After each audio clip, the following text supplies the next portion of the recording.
Hi, everyone, and welcome back to Express, which is becoming everyone's favorite talk show. It is profoundly real and interesting, so without any further delay, please help me welcome back to the stage the beautiful and expressive director of Express, Carolyn. Carolyn, take it away.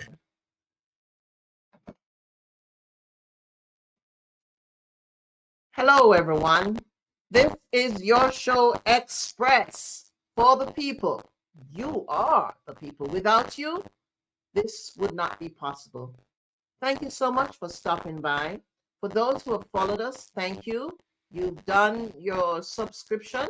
But for those who may have just stopped by, please remember to subscribe so that you can be inundated on the content. I'm your host, Carolyn, and today I have a guest, Neville Peter. He is a busy person. I feel so privileged for him to be here today.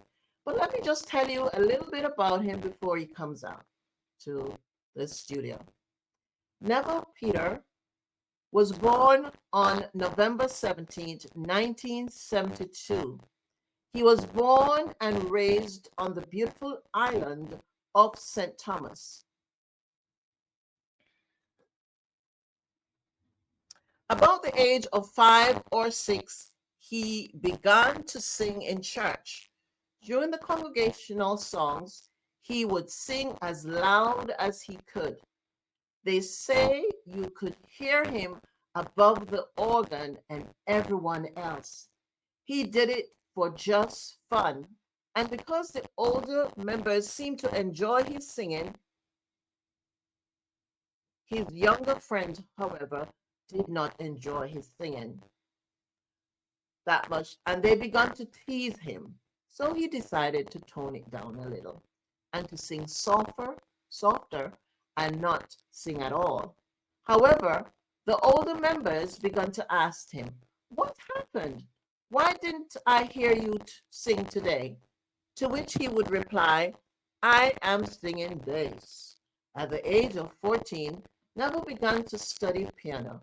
It was offered as an elective at his school. 2 years later, he discovered his voice at a high school Christmas concert where the audience gave him a standing ovation. Not long after, he began receiving invitations to sing at other concerts, church events, and talent shows on the island. This led him to reconsider his career options. He began taking his music very seriously. By this time, most of his musical interests were geared towards jazz, pop, reggae, and R&B. He began singing in many of the local nightclubs, but out of love and respect for his parents, he still attended church and would sing there from time to time.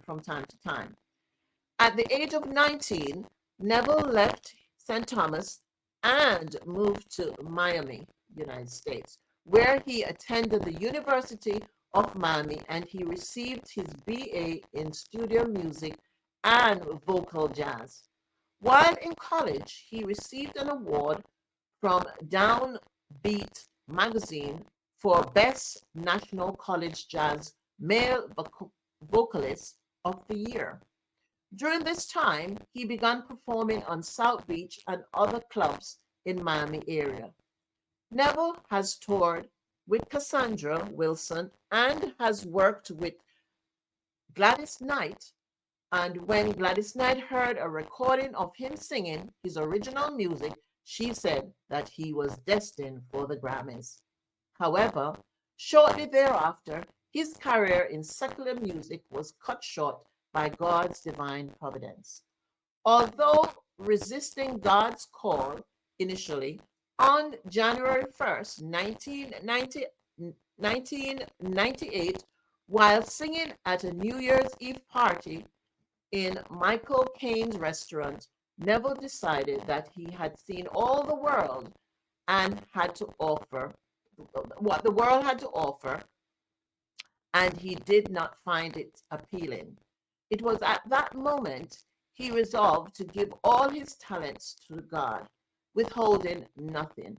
He then began writing and performing Christian music, and God has really blessed him. He has written over 100 gospel songs and has the privilege of sharing the stage with Bishop T.D. Jakes, Gladys Knight, Donnie McClurkin, and Yolanda Adams, Natalie Cole, and Shirley Caesar. Richard Smallwood, and B.B. Winans, and many others. He has performed at White House, Carnegie Hall, and appeared on many television programs, including TBN's Praise the Lord's program, I Gospel with Alicia Williamson, Celebration of Praise, and Ron Russon and Cynthia and Friends. During an interview, he was asked if new technology was developed that would allow you to regain your sight, would you want to take advantage of it? His answer gives such insight into his love for the Lord. He paused and thought, and then said, well, yes and no. Yes, because it would be nice to be able to get into my car and just go wherever I want without having to depend on other people. But no, because I think it would be really cool if the first face that I see is the face of Jesus. Wow. His two favorite Bible verses are Philippians 4. I'm going to read one. Philippians 4:13. I can do all things through Christ who strengthens me. This is a part of our guest today's bio. And I don't usually cut back on information because my thought is while someone is alive, we need to cherish them, we need to appreciate them, and others need to know what they've done. So, before further ado, let me welcome in Neville Peter to the studio. Welcome, Neville. Hi, Denise. Um, Carolyn. Good to be here, Carolyn. I'm Yes, sorry. that's okay. I'm mixing Yes, first name, last name together. But yes, hi, Carolyn. How are you? I'm fine, thank you. Neville, it's an honor to have you here today. You are such a busy person, and I really must say that this show is privileged to have you here. I remember the first time I saw you maybe 10 years ago, and I was so amazed with your singing. So I'm so happy that you can come on this show today and that others will be amazed when they hear your story. All Well, right? for having me. Good, good, good, good. All right, so let's get started. I didn't see it say much about the fact that you're blind in the bio because I want you to tell the details. But before we go any further, how how is mom? How is mom when you last saw her or heard from her? Well, my mom has some challenges, but she's coping as well as she can. Yes, yes, yes, yes. And they did so much for you while you were small, right? While you were there in St. Thomas. Yes, absolutely. Yes, Absolutely. yes, yes. Tell me more about when you had the accident, because you mentioned to me that you had an accident. Yes. Well, when I was about 6 weeks old, my parents were giving someone a ride home from church, and they dropped that person off, and then they were headed back to their home. And Mm, while they were on their way back home, um, there was a car that was engaged in a drag race with another car. But the problem is that St. Thomas doesn't have a lot of straight roads, so the roads turn and twist, because it's a very mountainous island. And so my parents, at least what they told me, was that they were going around a corner and the car was coming in the opposite direction, racing another car, and they hit us. And Mm. I was ejected from my mother's arms and I hit my head. And when you're 6 weeks old, your head is really soft. So Mm. um, they were very concerned about that. So I was rushed to the emergency room. Obviously, I'm 6 weeks old, so I don't remember any of this myself. Right, right, right. What they I told to the emergency room and they examined me and they told my parents that I had all my reflexes and I seemed okay. But about 6 months later, maybe 7 months later, my you. parents noticed that I was not responding to visual stimulation. And Mm. so they decided that they would take me back to the doctor and they ran more tests on me and then they diagnosed me with glaucoma. Glaucoma is a hereditary disease, and so you don't get it except from a family member. But the interesting thing with me is that I had no family members with glaucoma, and there was no uh, buddy in my generation that in my family tree, Mm-hmm. that ever reported having it. So the Okay. theory is that I got it from the accident. Oh, I see. And, I have a son and he has perfect vision. So I think that theory is well supported because I haven't passed it on to my son, and neither my dad or my mom or any of their parents or even any of their siblings. Nobody has glaucoma except me. So, Okay. but I don't have it anymore because what happens with glaucoma is that it it runs its course. But once it runs its course, it's done. And what it does is that it increases the pressure in your eye.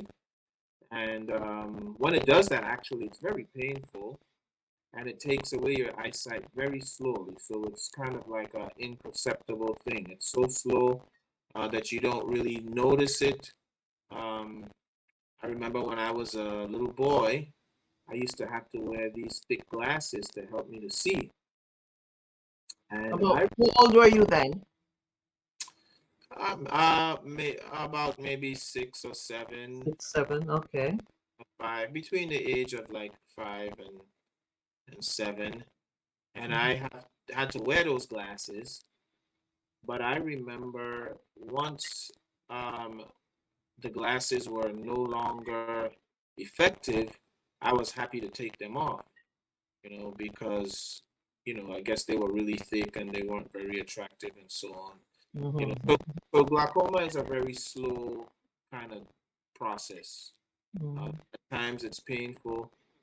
It destroys the optic nerve that leads between the back of your eye and your brain. And so by the time it's done, there's no more optic nerve left, and it leaves you completely blind. But it takes a long time process to be completed. Okay. So in a nutshell, that's kind of what glaucoma does. Okay. So I became blind at about age 12, somewhere between 11 and 12, after being diagnosed with it at age like you know 6 or 7 months. So Mm. that alone should tell you how long it takes, for it to run its course. Mm-hmm. Okay. All right. So, and you don't remember any of the symptoms because you were too young to remember, right? Well, like I said, it takes a while. So yes, I do remember some of the symptoms. Obviously, From the pain, other than the pain. well, there's pain, and then you lose your vision over time. Mm. Like You know, blurred vision. I wouldn't say that it was blurry. It was just more like going dim, I guess. Okay. Like, yeah, I wouldn't say it was blurry, it was just getting dimmer and dimmer. Okay. And the reason why I'm stressing that a little, because there might be someone, watching this this show and listening to you, and they might have glaucoma. So maybe just get them to, to go to check it out a little bit more. So, that's why I asked you a little bit more to explain. So, so this was at 12 years old. So did you? But not completely blind, yes. Right, right, I think right. there are more advanced treatments for it now. I mean, we're Hmm. talking 70s, early 80s. There was no advanced treatment. There was no real cures for it then.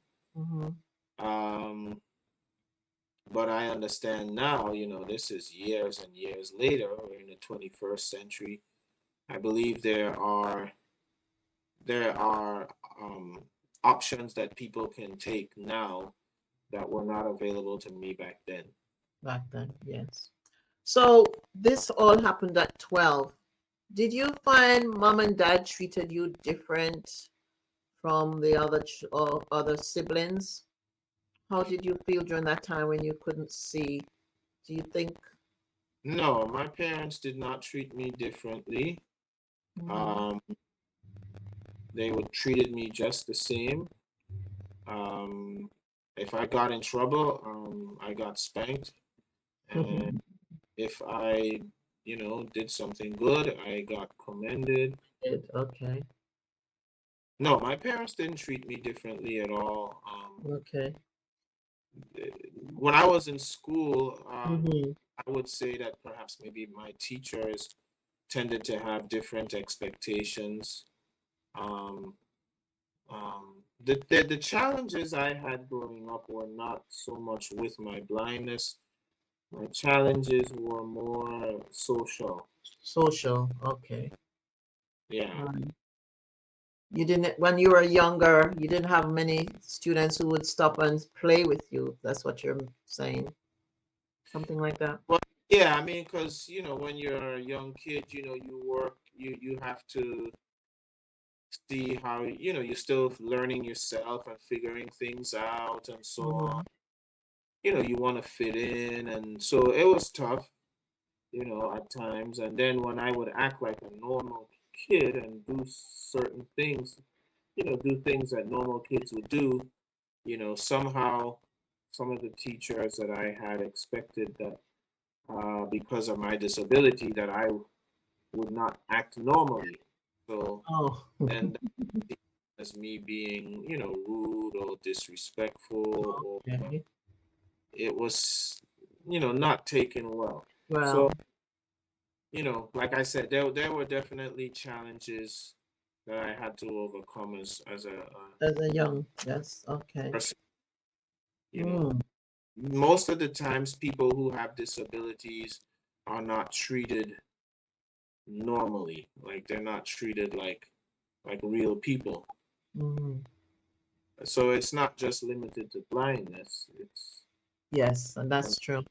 That's yeah, true. it's something that's um, typical of anyone who has a disability.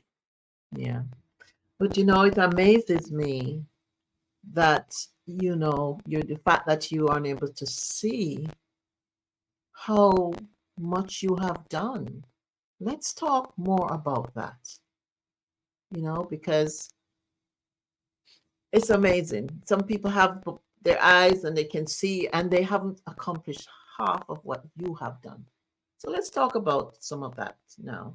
When did you when did you start singing?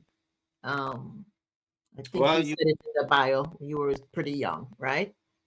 you covered that in the Yes, back. that in there. You almost read the you read Yes, I did. I like to do that, Neville. Like, I okay. don't want to add or subtract. I did subtract a little with the blindness, so we could talk more about that, though. All right, so you're in St. Thomas, and now you moved to US to Miami.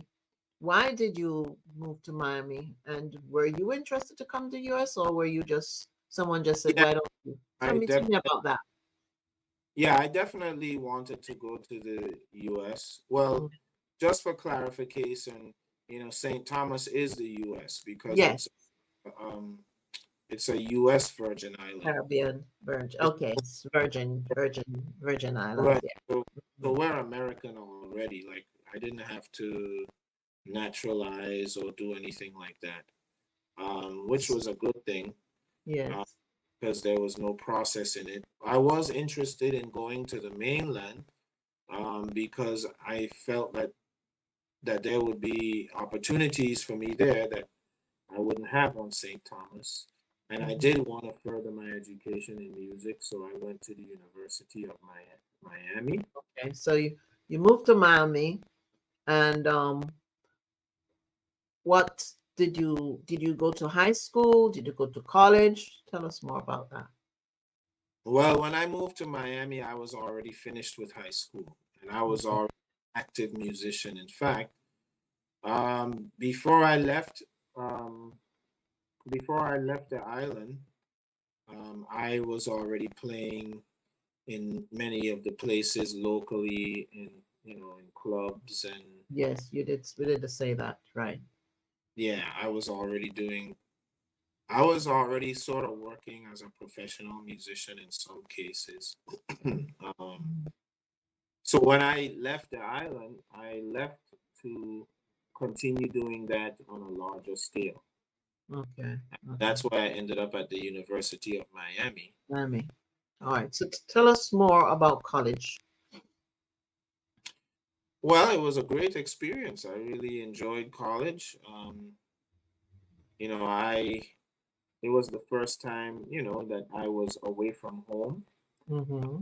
I lived on the campus, and I was able to do all my classes with very little assistance. I would, um, of course, have to navigate around the campus. Sometimes I would have help, and Yes. some I wouldn't. Mm-hmm. But I've always been, especially in my younger years, very independent. Yes. So I didn't really require a lot of assistance back then. And, it was a great time. I made a lot of friends and made a lot of music and, you know, um, had a chance to do some interesting things, you know, doing, like, for example, I had a chance to, do a jazz tour in Canada, and Mm. I was an opening act for a very famous jazz singer at the time. I don't know if she's really doing a whole lot now, but at the time when I was in my 20s and in the 90s, she was pretty hot back then. So Okay. it was kind of nice to do that, and some of the other things I did. Um, Most of my career opportunities um, were were were presented in college, really.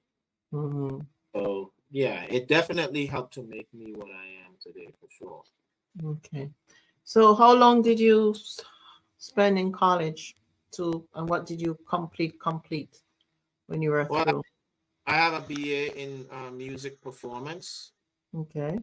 so I stayed there for 4 years. I thought about continuing my education, but my priorities were very different at the time. I Yes. just wanted to party and make money and make music, and so I decided I wouldn't finish. I did finish school and I do have the Mhm. BA, but I decided that I didn't need to stay any longer than that. Longer. So Okay. um, once I graduated with the BA, I didn't continue. Okay. Looking back on it now, I probably should have, but Yes. Am I still hearing you? yes, Hello? you hear me. Okay, good, good, good. For a minute, I didn't hear. What about, tell us a little bit, someone might be watching you and have a son who is blind and just want to have an idea, you know, like if you went to college, how would you learn or how would you do your exams? Just explain. how different that was from everyone else, except you listened. I guess you how you took your notes, that sort of thing. Well, when I would go to class, I would either record the class. It was very different time back then. There's a Yes. lot of technology now that's Now, right? Okay, that's true. that was not available then. Mm, But I would either record the lectures with a tape recorder, or I had a braille writer, and I would actually write notes on my braille writer, and okay. then the textbooks were recorded. Oh. So I was able to get these textbooks and read the chapters, take notes from the chapters, study for my exams. Um, Back then, there was no option to take the exams electronically. Mm-hmm. It's definitely an option now. If you're blind, you could take exams and tests electronically. But since that was not an option back then, I would have someone, well, the professor would have someone read the test to me, and I would Mm-hmm. tell them, which answers to put in. Good. So that Okay. that's kind of how I did more of my academic coursework. The music work was the music side of it was more practical. You just had to demonstrate that you understood what you were being taught. And Okay. there was some academics to the music side of things as well.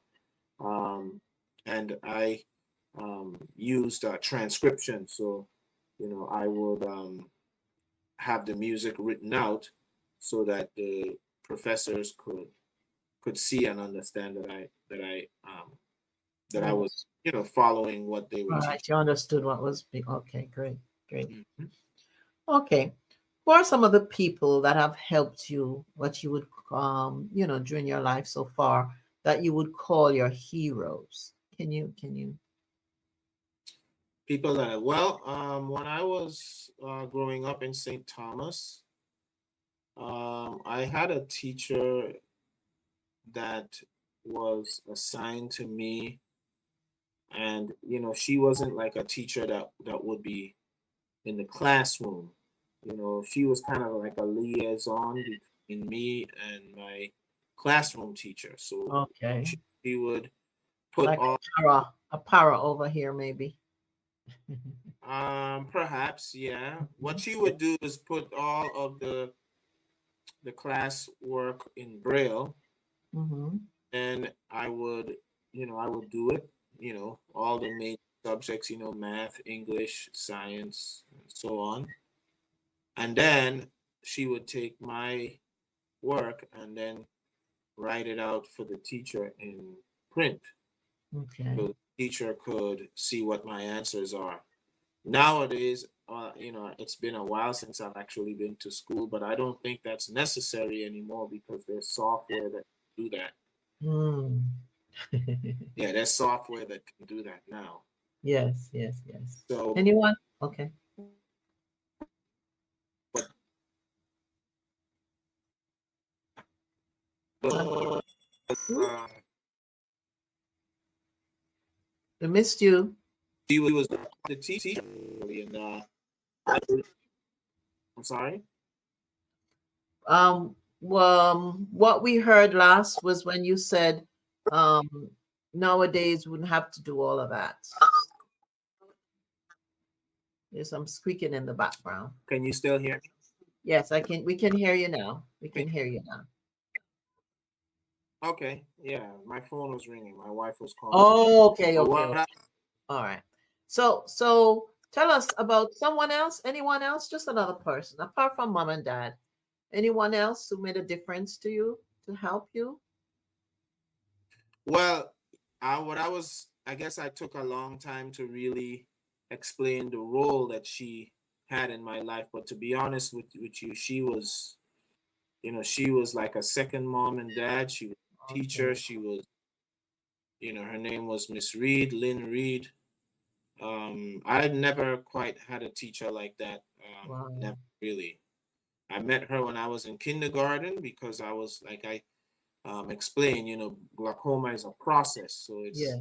it's, I met her when I was in kindergarten. I was not completely blind at the time, just legally blind. And she was with me all the way from kindergarten to my senior year of high school. Oh, mercy. Um, That was good. That was she nice. just she really impacted my life in ways that teachers usually don't impact students because again, she saw me develop from a little boy into a young Mm, man. And wow. even after I went to college, we still remained friends. Friends. She Oh, would we would stay in touch with one another and so on. And are you still in touch with her now? unfortunately not. I wish I was, but yeah, I believe she lives in Detroit, Detroit. Okay. Detroit, Michigan. Yeah, but I'm not in touch with her anymore. I wish I was though. But Okay. yeah, You she's never know. You never know. You never mhm. know.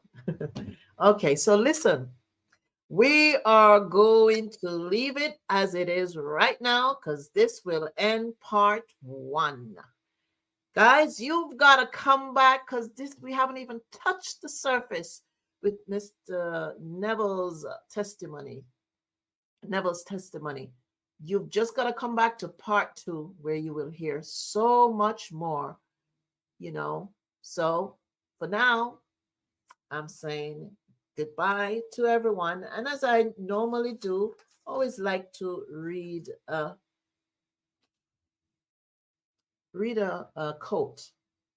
This one is from Betty Davis.